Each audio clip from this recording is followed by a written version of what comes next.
Hey, constant listeners, this is the Far Middle Podcast, episode 48. Nick Diolius with you. It is good to be with you. Who or what are we going to dedicate episode 48 to? Now, this being the Far Middle, you know we have a very extensive, deep research team to bring you just the best and most creative and most awe-inspiring data and knowledge that are out there.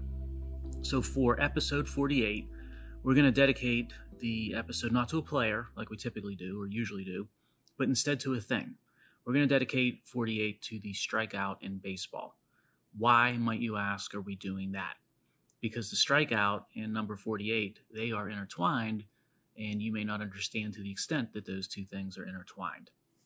First, 48 is the record number of combined strikeouts in a single Major League Baseball game. The Yankees versus the Cubs in 2017, a couple years back, that's when it happened. It occurred at Wrigley Field. And if you do the math, you're going to find that 48 strikeouts, that's equivalent to 8 full innings of strikeouts. Full innings, not half innings for each team, but a full inning for both teams, 8 out of the 9 innings in a standard game. So in other words, both teams had on average just 3 outs that were not strikeouts for the entire game. But this is a little bit misleading because I got to tell you the rest of the story. You see, this game where there were 48 strikeouts, it went into extra innings. And just a couple of extra innings, I might add. It went actually to a total length of 18 innings in the game. So it was twice the normal or standard length of a baseball game. Thus, that's a big driver as to why there were 48 strikeouts across the full 18 innings. Now, if you didn't like that statistic and that record to link episode 48 to the strikeout, how about another one? Because 48 and the strikeout are intertwined a second way. And that's because another Major League Baseball record, this one being the most strikeouts by a pitcher in the first 4 starts of a season, that's 48 as well. Now, who holds that record? It's actually jointly shared, the record itself, by 2 people that you might have heard of. First is Nolan Ryan. He did it in 1978. And the second is a Cy Young Award winner himself, which is Shane Bieber of the Indians. He did it in 2021 or last year. So those 2 individuals logged 48 strikeouts in their first 4 season starts. So 48 and 4 starts, that's 12 per game, 4 times in a row. Wow. Now, while the strikeout is impressive, right, it sometimes comes with downside. It's sort of like Babe Ruth. When people talk about Babe Ruth, they say, yeah, on one side of the equation, he's got all those career home runs. But on the other side of the equation, what came with the home runs was also having all those career strikeouts. Same is true with respect to pitching and the strikeout. And you have to look no further than Nolan Ryan, who we were just talking about with his 48 record. Of course, he's the career strikeout king, and he's the career strikeout king by a very, very wide margin. Number 2 is a distant second. I believe it's Randy Johnson. And not only is he the career strikeout king, but he's also got a record 7 no-hitters. Of course, very impressive. But he also holds records for some other things in baseball. Career wild pitches, career for walks, and career for giving up stolen bases. All, again, by hugely wide margins like his strikeout record. That's risk-reward. Sometimes they travel as a pair, and that certainly is true for sports, that's true for baseball, and that is true for the strikeout. All right, now that we're off and running, let's start connecting some dots. So speaking of risk-reward, let's talk about investing in ESG, or environmental social governance investing. People sometimes believe, and perhaps naively, that because this is what they've been told, and to a certain extent how it's been marketed, that investing in funds that aim to better the world, a la the E or the S or the G, they're also great ways to mitigate or reduce risk. Not necessarily. That's not always going to be the case. And in many instances, it's going to be downright wrong thinking. That's because doing right, sometimes that correlates to, that is code for amping up risk. Change is risky even when there are going to be rewards or perceived rewards of the change itself. So 2 of the biggest investment houses, not just on Wall Street, but in the world, recently delivered a nasty surprise for their investors in an emerging market bond fund that tracked an ESG index. That fund had exposure to both Russian and Ukrainian government bonds. Yes, Russia as in Putin bonds. And how Russia is ESG just or ESG friendly sort of defies logic at first blush, but there it was sitting in the portfolio. Then you had the war breakout with Ukraine. Sanctions came down, and guess what happened to Russian sovereign debt? As you might expect, it got hit, and thus the ESG fund took a hit relative to the overall market. Well, now, after the damage is done, these investment houses are announcing plans to remove Russia from the ESG index. I guess in some ways that gives new definition to a day late and a dollar short, or maybe a ruble short in this instance. If you want to change the world through ESG investing or ESG funds, I'd recommend you do a couple of things to do yourself a favor. First, make sure that how you define doing good is the same way that the fund manager and where she or he is investing your money is defining doing good. Those two things can be very different, that definition or those two definitions. I don't think most of these ESG index investors that we just spoke about thought that investing in Putin's debt was equating to doing good, but someone managing the fund defined it as such. Second, be ready to take on more risk. That would mean lower returns in investment parlance because risk could also affect returns. So if you want to underwrite global progress with your pocketbook or your retirement savings, that's your right. You've obviously got the wherewithal to do so. Go right ahead, but do so with eyes wide open. Doing well by doing good, it sounds nice. It's something that everybody, including myself, wants to be part of, but feeling that and just not thinking it through, as an investor, you can get lulled into a bit of what I'd call an ESG coma. But in this instance, investors, right, with this index fund that we just spoke about, they didn't do good with the negative returns, and they certainly weren't investing in right with Russian sovereign debt. Again, it's that risk-reward pairing. Buyer and investor beware, always. And if it holds for life and overall investing, it certainly should hold true for ESG investing.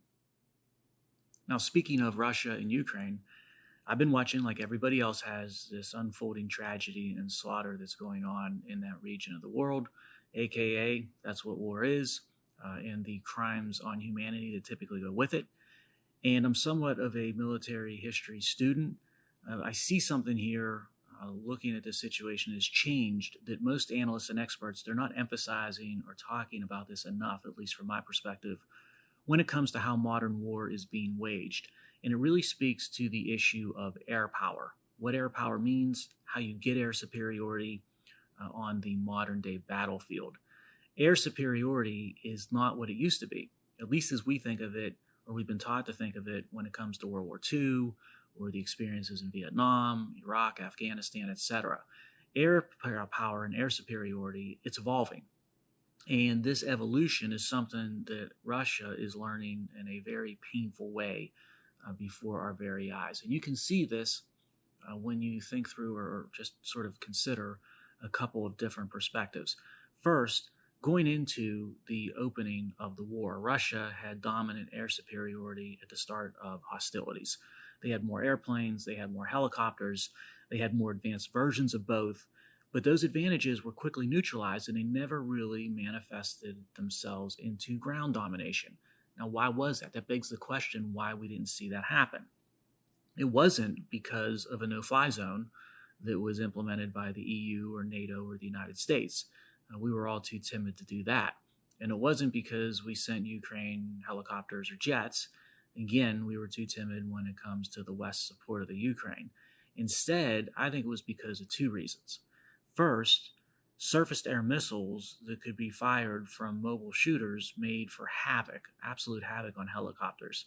Russia lost a lot of choppers and troops from these, and it negated a lot of the advantages of helicopters as offensive weapons against ground forces, as well as mobility advantages for moving troops and supplies around.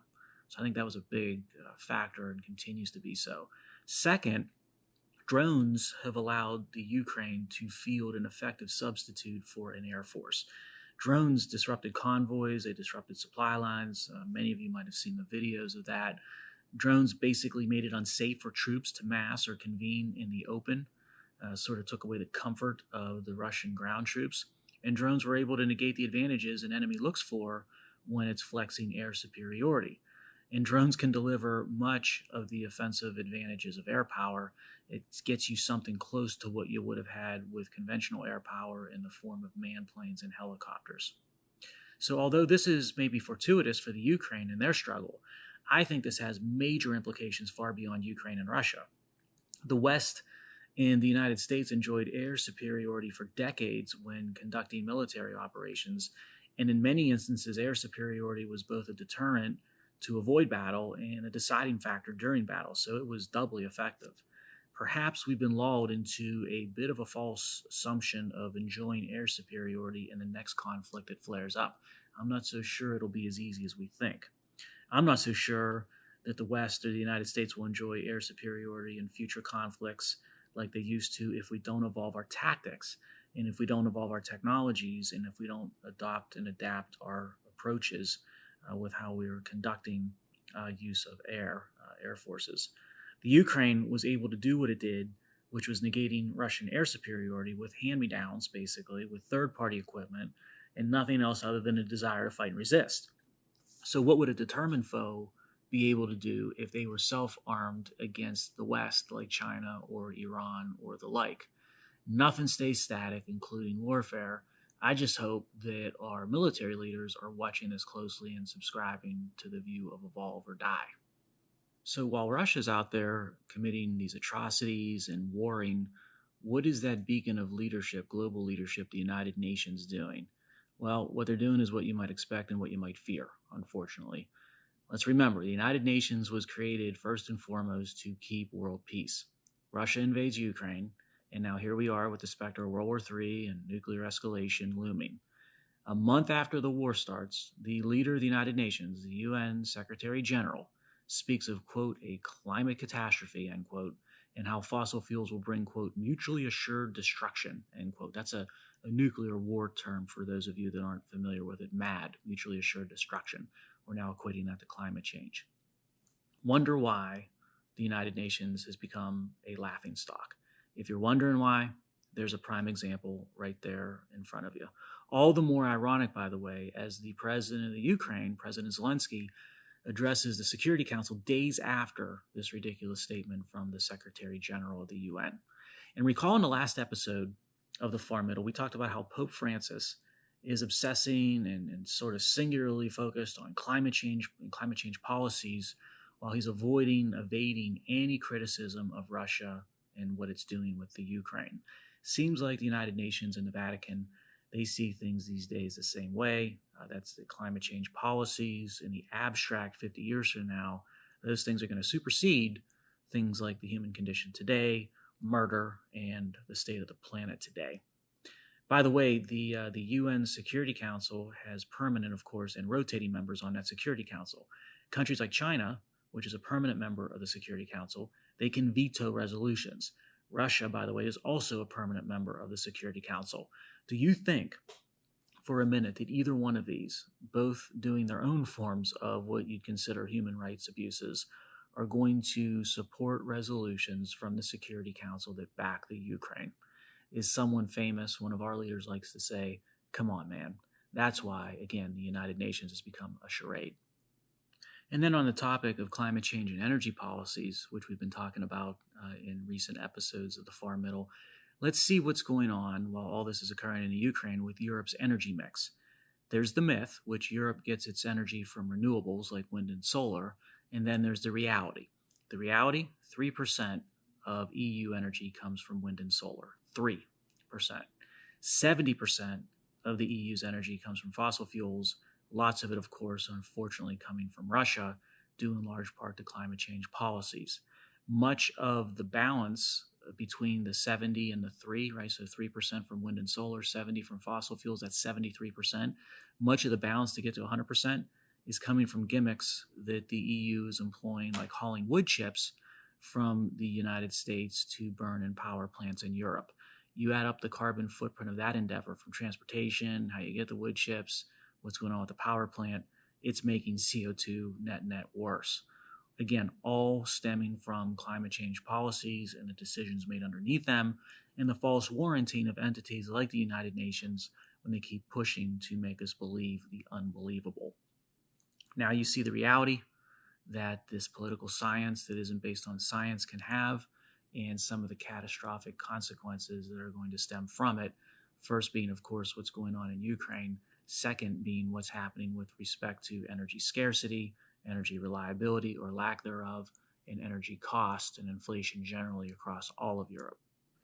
Now, United Nations thinks mutually assured destruction MAD is from things like domestic natural gas in the United States and not from Russia and nukes. Here at home, we're suffering from our own version of a very disturbing form of self induced MAD.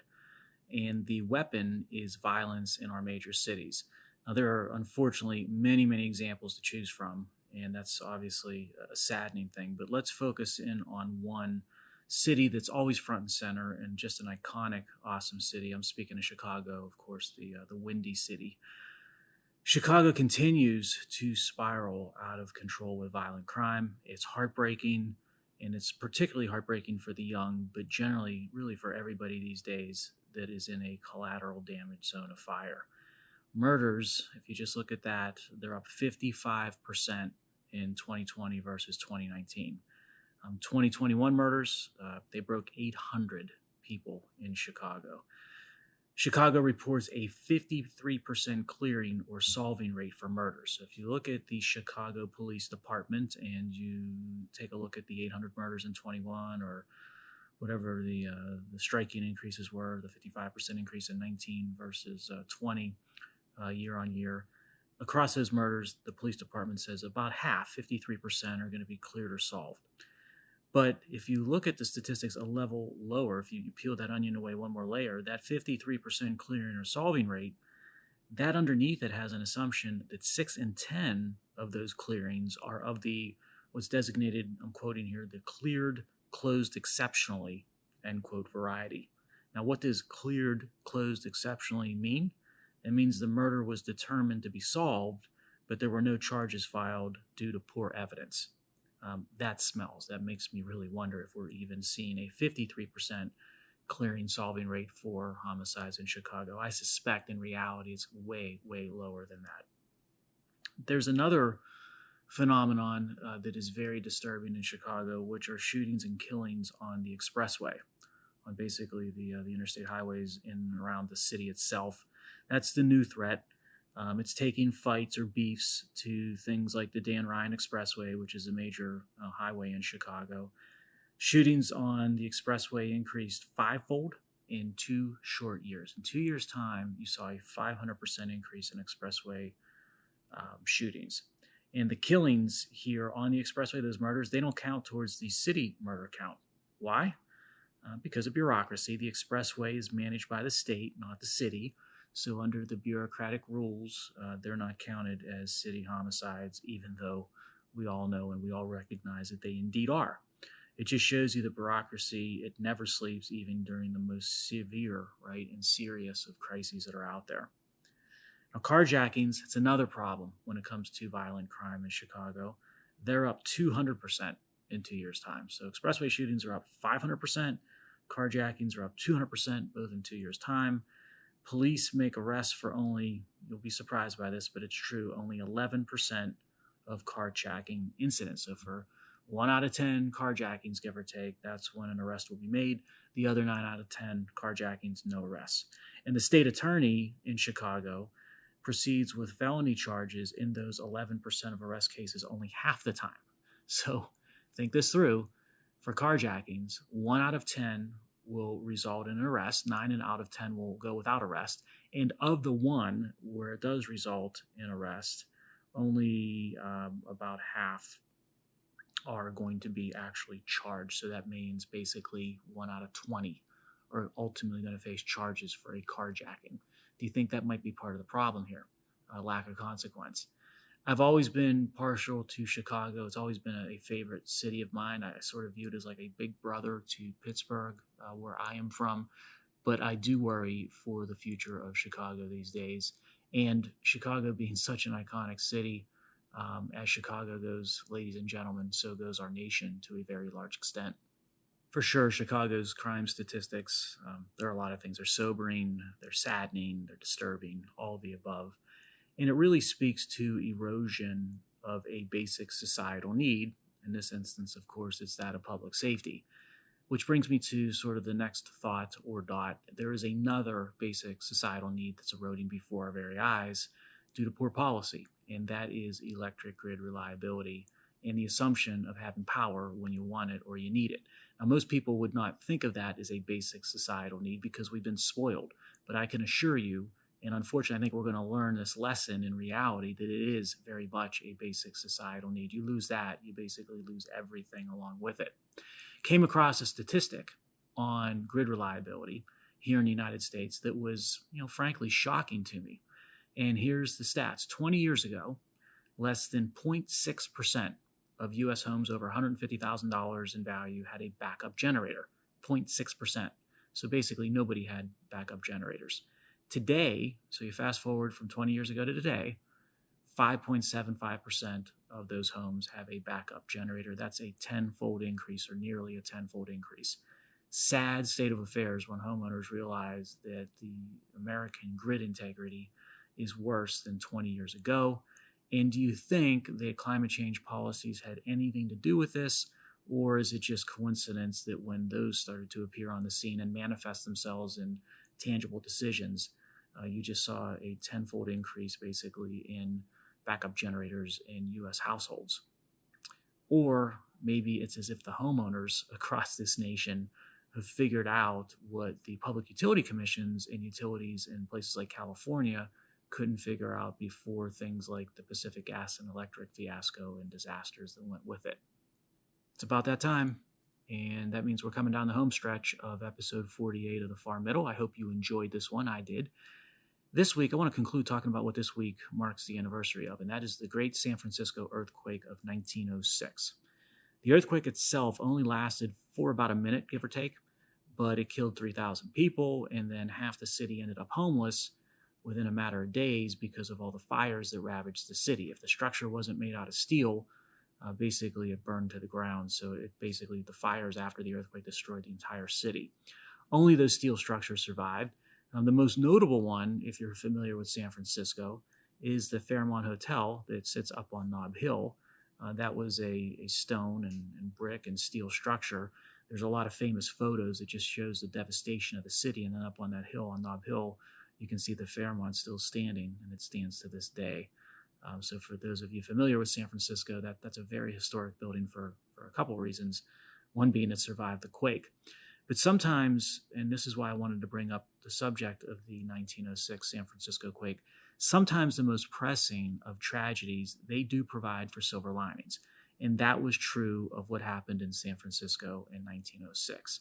The person who made it all possible, the silver lining that is, was an Italian-American by the name of Amedeo Peter Giannini. Now, he grew up in Northern California, so he's first-generation American, and he made his original fortune, and he was very successful, in the produce business. He ended up marrying a daughter of a San Francisco real estate magnate in the Italian North Beach area of San Francisco, and he ended up being able to retire at age 31, so at a really young age, after he sold his produce company to his employees. And at 31, after he sold out and was basically independently wealthy, he planned to enjoy life and look after his family and his in-laws' estates. Sounds like a pretty good game plan for those that are successful at that age to be able to do so. Now, when he was semi-retired, he sat on a local bank as a director that his father-in-law held an investment stake in or an interest in.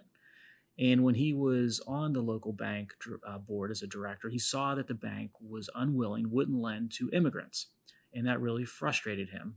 He thought that that was wrong. So he ended up leaving the bank, stepped down from being a director, and he decided to start his own bank. He says, I know what we can do. I'll do this the right way. I'll start my own bank. And that bank was originally named Bank of Italy.